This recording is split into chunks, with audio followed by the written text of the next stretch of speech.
Thank you. Well, I love that introduction, except you should rail against big tech. I tell you, big tech actually just last week, I don't know if you guys knew this or not, just last week, I was censored by Microsoft-owned LinkedIn for saying that fossil fuels are a requirement for human prosperity.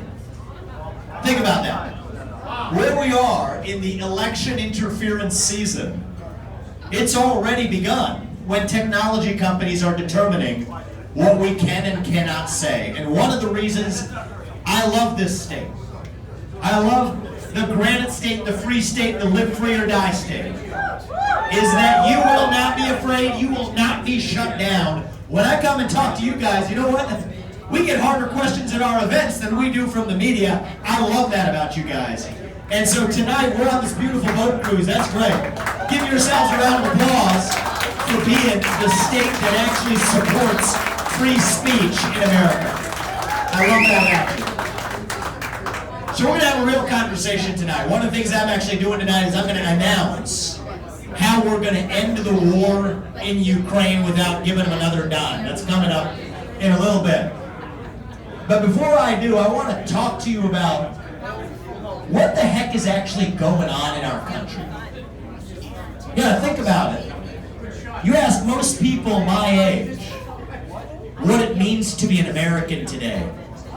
Just give it a try. You get a blank stare in response. That's the real vacuum at the heart of our national soul.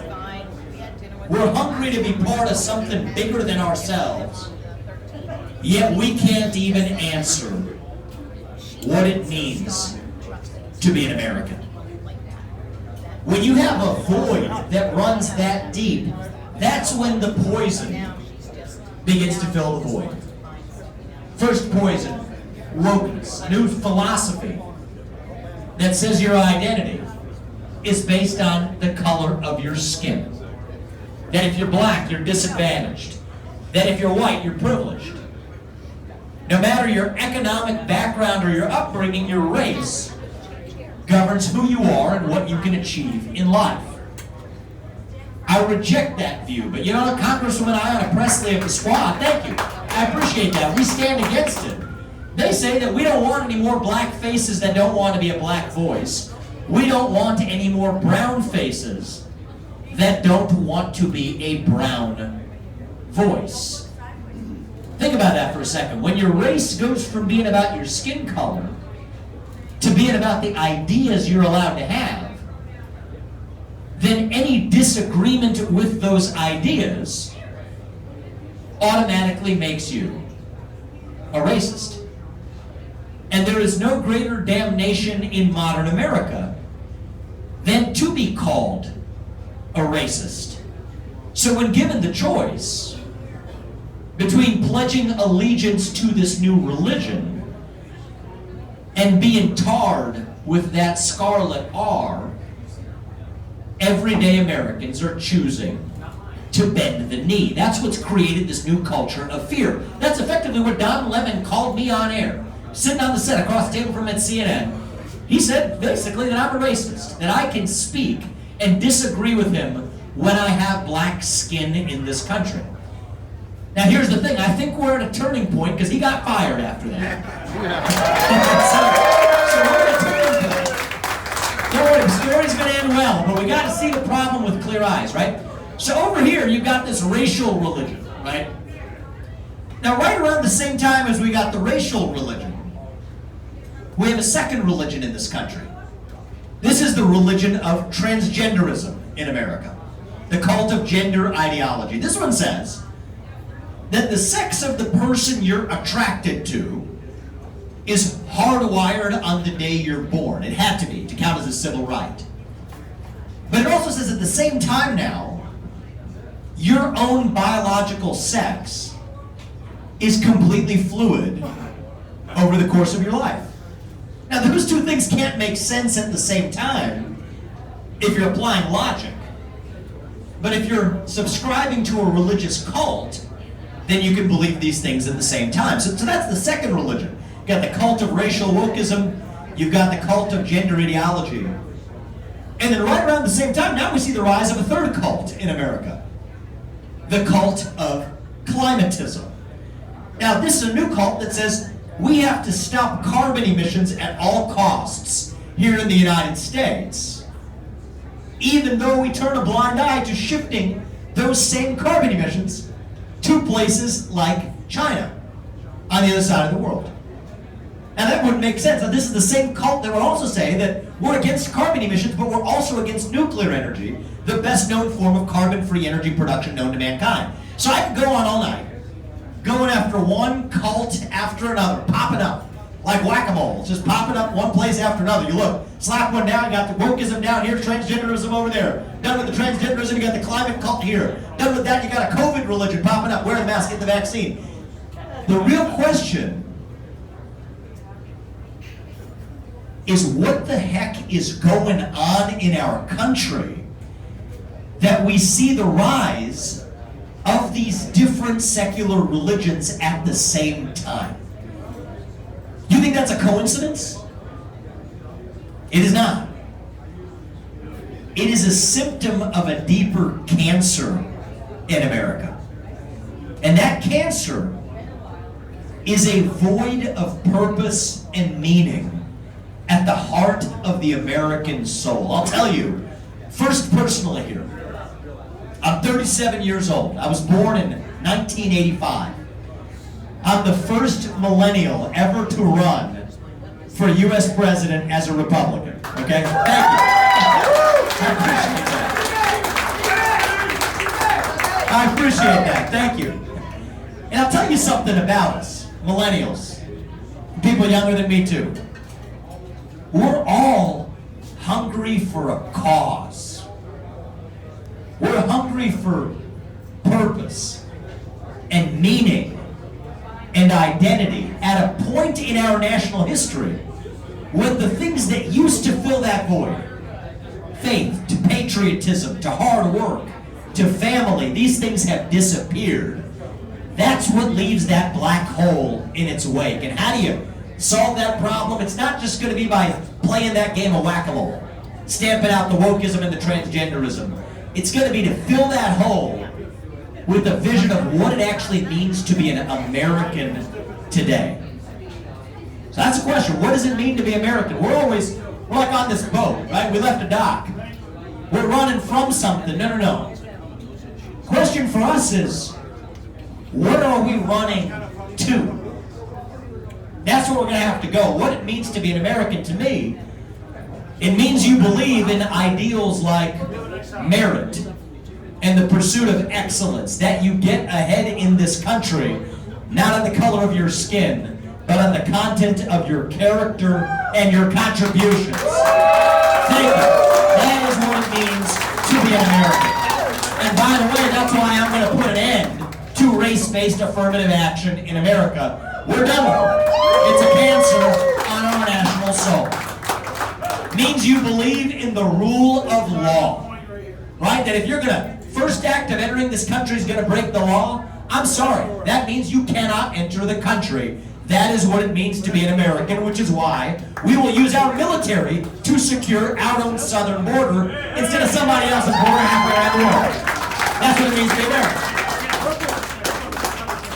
It means you believe in this radical dream that our founding fathers had 250 years ago, a dream that each of us has as a citizen, that the people who we elect to run the government, many of you on this boat cruise right now, the people we elect to run the government ought to be the ones who actually run the government, not this bureaucracy that actually runs the show today.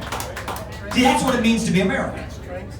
Now, if we revive these ideals, if we remember who we are, then we can actually stand up with a spine to the actual threats we face on the global stage. And the top of that list is Communist China. Right? That is the real threat, not the one we face in Ukraine, because that is a non-existent threat to the United States. The real threat we face is from Communist China. So what I'm going to share with you all tonight is how we're going to end that war in Ukraine without spending another dime and shift our focus to actually declaring independence from our real enemy. Anybody here know? What is, thank you, I appreciate that. What is the number one threat that we face today? A treaty between two countries. Tell me who they are. China and Russia.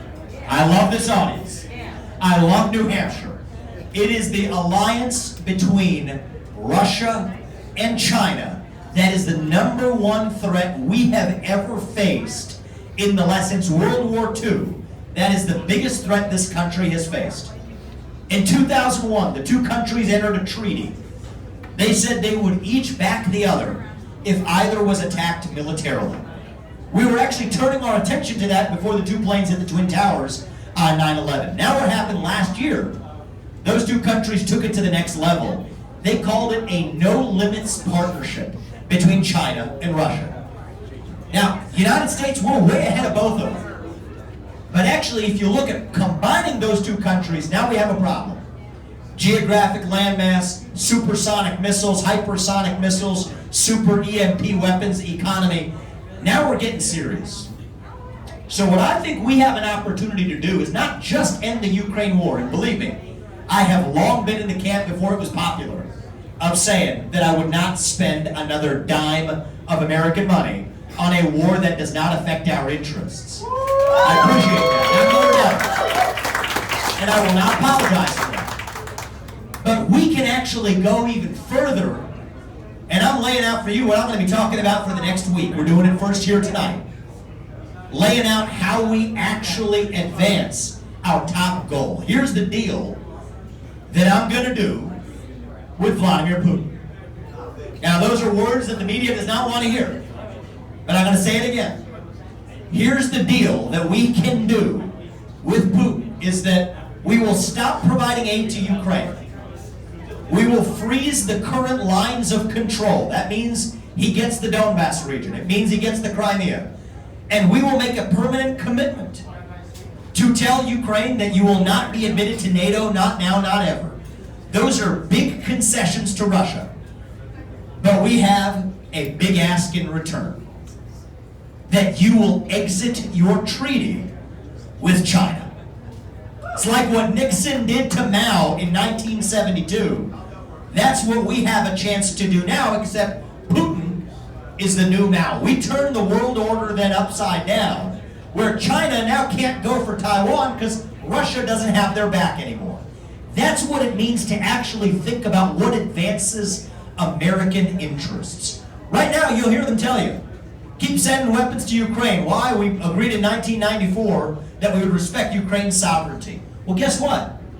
We have more than fulfilled that obligation. $200 billion in aid. That's 20 times, that's actually close to 40 times Ukraine's own annual military budget. I'm sorry, we've fulfilled our obligations. Now the question is, how do we actually advance American interests? And you drive that wedge between Russia and China, now we've actually accomplished something. And this is where I want us to go. What are we running to as a movement? How do we actually advance the interests of this country? You do that, then we can declare independence from China. Then we have the standing to tell China that we're going to hold you accountable for unleashing hell on the world with the COVID-19 pandemic, using every financial lever we have available. That if you're affiliated with the CCP, you will not buy land in this country. You will not donate to universities in this country. We're declaring independence from you. We're done with it. In fact, I would go even further. I would say that we will ban most U.S. businesses from doing business in China until the CCP either falls or reforms its behaviors. That's what it means to actually declare independence and stand up with a spine. But thank you, I appreciate that. But here's the truth. Xi Jinping, I'll tell you, I've been an exchange student in China. I've actually done business in China. My first company, I made the mistake of opening a branch in China. When I started my second business, Strive, I said, hell no, we are not opening a branch of China because I do not want the boot of the CCP on my neck as I'm serving American clients. But what I'm telling you, this isn't made up.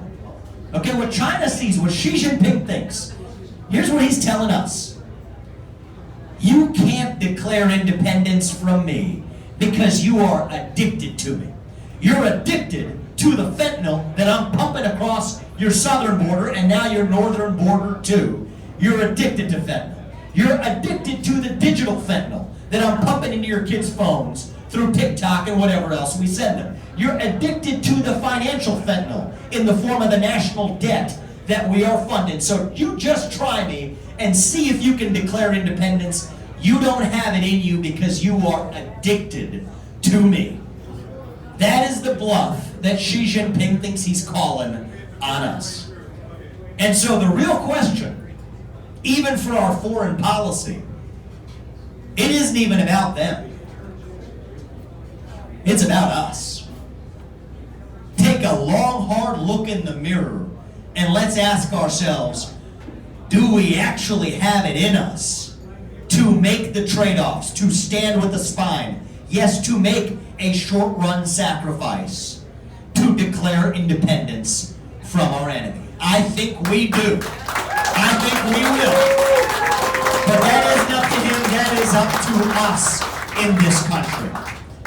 Tell you something, I grew up into a generation, the last 20, 30 years in this country, into a generation where we were taught to celebrate our diversity and our differences so much that we forgot all of the ways we are really just the same as Americans, bound by a common set of ideals that set this nation into motion 250 years ago in places not that far from where we are today.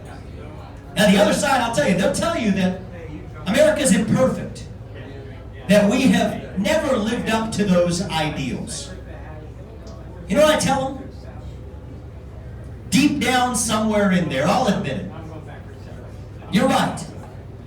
We've never actually been perfect. America is not a perfect country. You know what we are? We're a nation built on the pursuit of perfection. You know what? Our worst hypocrisy, that's who we are.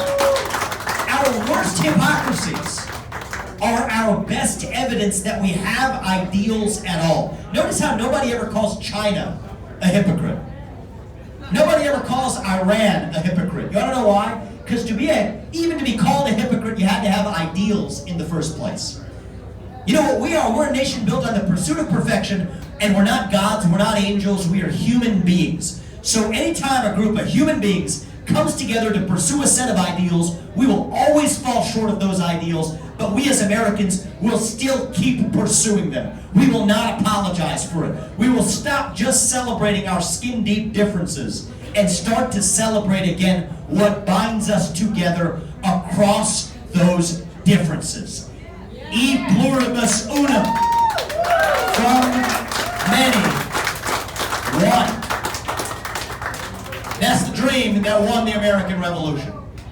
That's the dream that reunited us after the Civil War. That's the dream that won us 2 world wars and the Cold War. That's the dream that still gives hope to the free world. And if we can revive that dream over group identity and victimhood and grievance, then nobody in the world, not a nation, not a corporation, not a virus is going to defeat us.